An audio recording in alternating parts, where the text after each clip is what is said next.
Discover the untold story of college hookup culture with American Hookup by Lisa Wade. This insightful and engaging audiobook explores the complexities of modern relationships on campus. Many of today's college students believe that they're supposed to be having fun and that sex is a chief way of doing it. But not all students feel equally comfortable being so cavalier. Riley was among them. Riley started college with an adoring boyfriend to whom she lost her virginity. Recalling the tenderness of their relationship, she described one lazy afternoon during high school when they lay on her bed in an embrace, contemplating whether they should take their intimacy to the next level. "Noses almost touching," he told her.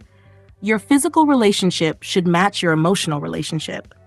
When she fell in love with him, she knew it was right. "It was a symbol of how intimate we were with each other," she recalled warmly. A few months into the academic year, they broke up, as most couples do, but she remained very protective of her sexuality.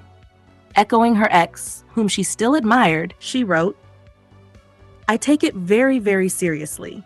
I think it would be horribly damaging to have sex with someone I just met, or for that matter, someone I wasn't completely in love with. I won't even kiss someone I don't know, because I think sharing your body with someone is a very personal thing." Riley was very cautious. Quickly, though, it became apparent that being in a monogamous relationship had offered her some protection from the social expectation to hook up. A petite, natural blonde with a short, asymmetrical haircut, she got noticed by guys who liked girls who were a little plucky. Men started paying closer attention to her, and without a steady boyfriend, there was no longer anything between her and them. Then, late one morning, while she was waiting in line to buy an orange juice and thinking about how she might organize her Elements of Logic paper, she was ambushed by her friend, Tao, who excitedly informed her that Craig had said she was hot and wanted to get with her. "Craig who?" Riley asked. Craig," Tao emphasized. It took Riley a minute to process, and then she remembered him, a friend of a friend with whom she'd never actually exchanged words. Describing her reaction to this news, she wrote, in what felt like a plot twist, "I haven't ruled it out. I am kind of curious as to what it would be like, but I also think it's kind of weird that Craig is, supposedly, so eager to hook up with me, but doesn't even talk to me. And I know I'd feel gross about doing it the next day, because he doesn't really know me, and I don't know him. And I don't like sharing my body with people I don't know." Riley was pretty sure that she only wanted sexual contact with someone she knew well, but this feeling was complicated by a desire to be more carefree. She continued, "I always feel like I'm not sexually open enough, or that I'm too private or conservative, and that I get too emotionally attached or put too much weight on things that aren't supposed to be a big deal." She ran herself in circles trying to decide what to do about Craig. "I literally just have no idea what to do, and it sounds so trite, but it's on my mind all the time. I can't decide what I want and what I don't want." Riley's conflict stemmed from a struggle between what she wanted, sex with people she knew and trusted, and who she wanted to be, someone who took sex a little less seriously. The phrase she used to chastise herself most often was, "loosen up." "Sometimes I wish I could just loosen up and not care about things so much," she wrote. "And then I should just try it out and loosen up. And then again, I feel like I need to loosen up and not be so uptight." And then she'd go full circle. Why am I trying to convince myself to loosen up if I obviously don't want to? But she knew why, because maybe, she conceded, it would be fun. As if she was channeling Hollowell, Riley used the word fun 5 times in a single paragraph, describing what she felt the first year of college was supposed to be like. People wanting to have a lot of fun. Many people say freshman year of college is the best year of your life. It's fun. You meet lots of people, go to parties all the time, have tons of freedom, and grad school barely looks at freshman year grades anyway. So lots of people have the mentality that freshman year is going to be a huge free-for-all. My friend actually has a catchphrase, "college, no bedtime," implying that fun takes priority over sleep and rest, and most of the time it does. The stories people tell of their fun, spontaneous experiences are glamorized and seen as cool. Thus, the college culture encourages spontaneous, free, fun-loving attitudes, not serious, reflective ones. College, Riley was convinced, was supposed to be fun, not serious.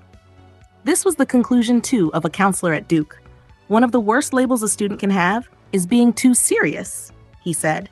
You can't lose cool points faster than taking anything seriously, sex included. But students are serious. They're serious about having fun. And fun is serious, tightly linked in our culture to a seriously important democratic entitlement: freedom. The Pulitzer Prize-winning political scientist Sebastian de Grazia, known as the father of leisure studies, wrote of the conflation of fun with freedom as early as 1964. Fun and freedom often seem almost synonymous, he argued. When you're having fun, you're free, and only if you're free can you have fun. For students, the conflation of sex, fun, and freedom is all but perfect. My sexually eager students talked about anticipating the imminent freedom that college presented, being finally free to explore their own sexuality, and finding freely engaging like-minded individuals with which to do so. They talked about free love, free sexual expression, feeling freer to explore, and the opportunity to live their sexual lives freely. In the paragraph in which Riley invokes fun 5 times, she insists that freshmen are supposed to be free, have tons of freedom, and that college should be a free-for-all. She obviously felt like sex was a seriously important part of what it meant to be free in college. That's why she was so preoccupied with it to begin with. To your average college student, hooking up isn't just about a good time. It's about enacting one of America's most cherished values. How exactly did students come to think of sex this way? Or perhaps the right question for the beginning of the 21st century is, how did women come to think of sex this way? Riley's fear of missing out on sexual fun is likely quite familiar to most men. According to the social rules that govern men's lives, it's downright compulsory to think of sex as a form of leisure. Avoiding relationships is equally obligatory. It is required that men like women in the abstract. That is, but liking a particular woman will attract teasing.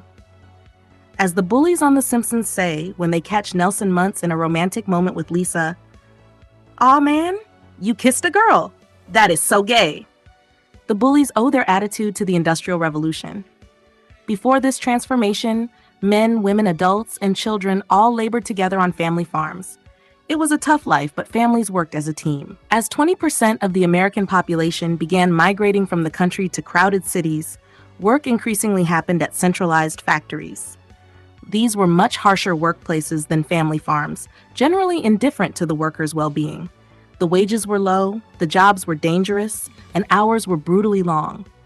Friendly and familial relationships were replaced by competition among strangers. No one cared for one another. Bosses were driven by profit. Employees were disposable. Commentators at the time were concerned that no part of life would be spared the indifference of capitalism. They scanned for a solution, and the home, once a place of work, emerged as a haven from it. If the workplace was ruthless and competitive, the home would be kind and cooperative. If the workplace rewarded individualism and self-promotion, the home would be a place for togetherness and selflessness. If work was about profit, home was about care. And if women did anything resembling work in the home, if in their 12-hour day they organized and completed errands, preserved and prepared food, made and mended clothes, cleaned and repaired the household, hosted and entertained company, and raised children to adulthood, it was no longer work, it was a labor of love. Onto work and home were laid the now familiar gender stereotypes. Men were newly seen to be naturally suited to the workplace, whereas women, who had worked alongside men on farms for 200 years at least, were thought to be too sentimental and physically frail for the harsh realities of capitalism. Likewise, while men had been actively involved in raising sons for most of American colonial history, they were now seen as insufficiently nurturing for child-rearing. Men and women were suddenly opposite sexes. That loaded phrase, with its exaggerated claim of gender difference, began outpacing previously common language like other sex and the fair sex in the first decade of the 20th century. Now men and women were distinctly different, with complementary strengths and weaknesses. The era of separate spheres had begun. Love and sex were mapped onto these spheres. Men were recast as helplessly carnal, subject to irrepressible, vulgar sexual desires. Middle and upper class white women, the new keepers of anti-capitalist values, got love. They were reimagined as naturally chaste, innocent of the desires that ravaged men. Poor women and women of color weren't put on the same pedestal of purity, and out of economic necessity, sometimes found themselves bridging the gap between the assumed sexual needs of wife and husband, doing for the now supposedly insatiable men what their wives presumably would not. By one estimate, in the mid-1800s, New York City was home to one prostitute for every 64 men. In Savannah, Georgia, and Norfolk, Virginia, it was closer to one for every 30. The association of men with lust and women with love was a rather sudden ideological transformation. The Puritans had believed that women were the more sexual sex, weaker overall than men, and, therefore, less capable of controlling their passions, sexual and otherwise. They looked to the biblical story for evidence, noting that it was Eve who couldn't resist tugging the apple from the tree. Now it was men who were supposedly powerless in the face of unspeakable passions. Had Genesis been written in 1900, Adam probably would have been the first sinner. In just a few decades, though, the idea that respectable women were interested only in the content of men's hearts and not their pants would be stretched to the limits of believability. By 1920, half of Americans lived in urban locations, and these dense concentrations of people enabled the first mass modern entertainment: jazz clubs, dance halls, speakeasies, sports stadiums, amusement parks, burlesque shows, and an invention called the movie theater. It was a decade so exciting that we called it the Roaring Twenties. In France, they called it the Année Folle, the crazy years. It was the era of flappers, surrealism, Art Deco, the Harlem Renaissance, ragtime, the excitement of early aviation, and much more. Arguably, it was more fun than anyone had had in generations. Together in this exhilarating environment, young working people invented the date, a shared, erotically charged evening of entertainment arranged and paid for by men. As far as courtship goes, this was a dramatic reversal of power. Previously, and in rural areas and among the most privileged classes, even then, courtship was controlled by women. If a young lady had an interest in a young man, her mother or another female relative would invite him over for a snack and a chat. If things got more serious, if they made love with their conversation, as we used to think people could do, the couple might be allowed to sit alone if a chaperone was close by. Marriage would soon follow. This practice was described as calling. Women decided which men would come by and when. They provided the refreshments. They watched over the visit and decided when he would leave. If they liked him, they would invite him back. And if they did not, that was that. Dating took courtship out into the streets, where men were in charge. And this put women in a pickle. They earned only a fraction of what men earned. So if they were going to enjoy city life, they needed men to treat them by paying their way. This meant getting chosen by men who had their pick of women, which put women into competition for men's attention. And because the goal was not to begin a relationship, but, foreshadowing hookup culture, to go out with as many different people as possible, they had to attract over and over and over again. In response, women began to do something that is so taken for granted today that it's hard to imagine it had a beginning. They tried to be sexy. Being sexy meant not only conforming to the standard of beauty at the time, but also signaling a certain amount of sexual availability and potentially offering physical favors. Sex became an exchange, not just sex per se, though that certainly occurred, at least somewhat. But the company of a woman who, by virtue of her sexiness and sexual attention, made a man feel important. All this was so new that a word had to be invented to describe it. Sexy was first used in print to mean sexually attractive in 1923. Before then, it worked grammatically more like the word hungry. It was used as we use the word horny today. This new need to attract the attention of men is the origin of many of the aesthetic demands on women's bodies. It was the beginning, for example, of the reducing diet and the widespread use of makeup. During the Victorian era, wearing even modest makeup in public would have been equivalent to going out in clown makeup. Only prostitutes painted their faces. By the 1920s, however, women were being told that makeup was essential, not immoral. Some of the biggest companies in the business, Maybelline, Max Factor, and Revlon, came to life in this era. Sales of cosmetics more than octupled in just 10 years. Then came the Great Depression, and on its heels, hundreds of thousands of young American men were killed in World War II. Almost as quickly as the crazy years had come, they were gone. Men were dead, families were devastated, and the future of the American woman was in peril. In 1945, the New York Times reported ominously that 750,000 young women would likely never marry. Good Housekeeping, not to be outdone, warned that 6 to 8 million women would lose out to the male shortage. Esquire added fuel to the fire, warning American women that their GIs were romantic heroes to the world, and if they didn't get their act together quickly, foreign women would be happy to take their place at the altar. Facing this kind of uncertainty, women dropped dating in favor of monogamous relationships with men that potentially led to matrimony. They called it going steady. In 1938, the newspaper for the all-female Radcliffe College mocked women who were pinned to just one man. Just a few years later, they were bragging about the proportion of their graduates who were already married. In 1957, the president of Amherst suggested that a female student who wasn't paired off by junior year was an old maid, and a male student who was still single as a senior was more or less on the shelf. Knowing that women paired up quickly, men made locking down a steady date a priority. "During my first 2 weeks at Smith," wrote one woman in 1957, "I felt rather like a display in a shop window. Boys from Amherst, Yale, Williams, and Dartmouth swarmed over the campus in groups, looking over the new freshmen for one girl that they could tie up for the next 8 Saturday nights, the spring prom, and a house party in July. The men called it Social Security, a guarantee that they'd have a date when they wanted one. Grown-ups criticized going steady, calling it premature monogamy. They mostly thought it sounded boring. Does going steady spoil dance fun? Asked a reporter for a local Florida newspaper. Lakeland teenage misses feel that the dance has lost of its dazzle now, she concluded. What's the use to dress to the teeth for somebody who's used to seeing you in shorts and pedal pushers? At Vassar, administrators tried to enforce partner swapping at dances as a matter of policy. At least one high school threatened to expel any student who insisted on dating only one person.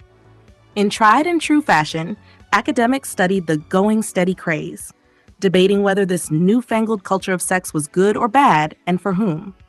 There was real concern, too, that getting close to a single person might facilitate intimacy. And it did. Instead of getting to first base with lots of people, like many of the youth of the 1920s had, many young people in the 1950s got to all the bases with just one. Half of women had premarital sex. The age of marriage dropped to a 100-year low, and the number of babies born less than 9 months after the wedding, premature, reached a 100-year high. Sex was still something women gave to men, but now it was in exchange for a marriage proposal.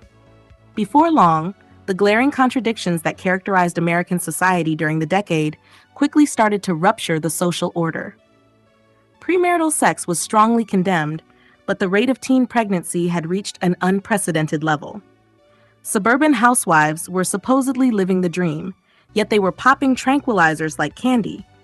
Hugh Hefner invented the Playboy, making it hard to tell anymore if men who resisted marriage did so because they didn't like women or because they liked them a little too much. Responding to this ideological chaos, activists ushered in an anti-establishment movement that rejected authority in all its forms. We saw anti-war protesters, hippies and free love, the women's and gay liberation movement, and civil rights victories. More permissive attitudes towards sex were just part of this wider abandonment of conformity, obedience, hypocrisy, and the status quo. Journalists began heralding the death of the going steady craze as early as the mid-1960s. "Something is happening," wrote a Lawrence, Kansas journalist in 1966, reporting that the number of young people going steady had dropped by half in just 2 years. He interviewed 16-year-old Sandy, who explained that she didn't prefer it. "I don't believe in being tied to anyone. I need to be free to do what I want when I want." 13-year-old Pat agreed. "I think it's stupid," he said.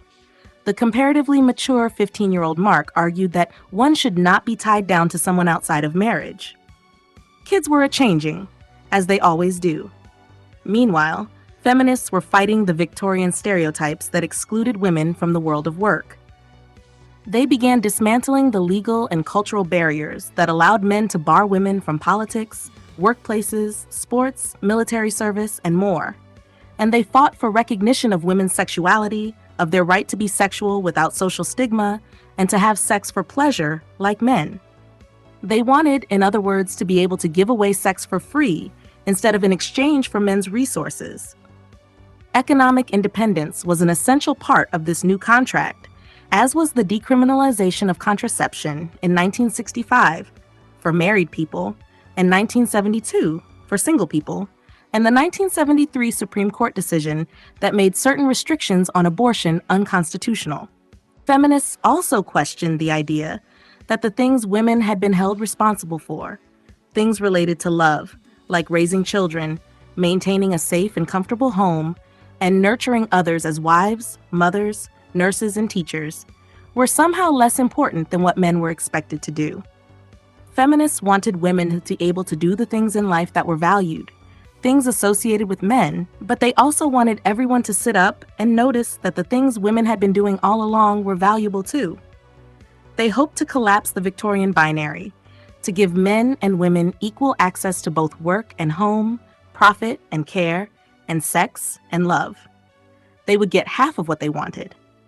Sociologist Emily Kane sat across the table from the father of 2 preschool boys and asked him how he felt about them playing with girl toys. "If they asked for a Barbie doll," he replied, bringing to mind the most iconic girl toy of all, "I would probably say no. You don't want that. Boys play with trucks." Another father, when asked about his 5-year-old, expressed concern about his tendency to cry. "Stop crying like a girl," he would say to his son when he wept out of desire for a toy or a later bedtime. "If you decide you want something, you are going to fight for it." If he was acting feminine, said a mother who was posed the same question, "I would try to get involved and make sure he's not gay." At about the same time that today's traditional age college students were children, between 1999 and 2002, Kane interviewed almost 4 dozen parents about their children's gender performance. She found that they were generally apprehensive about boys who were a bit girlish. Some parents didn't approve of boys who strayed too far from stereotypical masculinity. Other parents were just well aware of what comes to boys who do. As one mother explained, "He's not the rough and tumble kid, and I do worry about him being an easy target." This is a reasonable fear. As boys become men, being seen as appropriately manly translates into social opportunities, getting invited to parties, making cool friends, and attracting the attention of desirable women. It's also how they avoid being a victim of emotional and physical abuse. In many fields, manliness will be vital for pulling off a job interview and standing out for promotion. For men to deliberately wave off the imperative to prove their masculinity is akin to deliberately sacrificing social and occupational success. It's not particularly surprising, then, that parents recognize the value of masculinity for boys. What's really interesting is that they saw it as best for their girls, too. When Emily Kane asked a father about his hopes for his young daughter's personality, his answer was clear. "I never wanted a girl who was a little princess, who was so fragile," he said. "I want her to take on more masculine characteristics." Another day, across another table, a mother said about her daughter, "I don't want her to just color and play with dolls. I want her to be athletic." The parents of girls interviewed by Kane didn't express the same concern regarding cross-gender behavior that parents of boys did. They were more than tolerant of their girls' boy-like behavior. They were tickled. We tell our girls, from the time they're in diapers, that being girly is okay, but being a little bit boyish is pretty great. A girl might be encouraged when she discovers a fascination with backyard bugs or engineering toys. Getting ready for elementary school, she may be signed up for a youth sport. Her coach may praise her once in a while for not throwing like a girl, an obvious jab at femininity. In middle school, she might join her teammates in cracking jokes about the girls in cheerleading. Even if she's somewhat jealous about the attention they get from boys, she's sure that what she's doing is more badass, precisely because it's less girly. In high school history class, the women her teachers talk about are all ones who broke out of traditional gender roles. Joan of Arc, warrior; Sojourner Truth, activist; Marie Curie, scientist; Amelia Earhart, adventurer. Likewise, our contemporary feminist icons are overwhelmingly women who are admired for succeeding in male arenas of life. Hillary Clinton, politician; Oprah Winfrey, media mogul; Sonia Sotomayor, Supreme Court justice; Pussy Riot rebels; Danica Patrick, race car driver. As the famous saying goes, well-behaved women rarely make history. This is a lesson easily learned by any child paying a modicum of attention.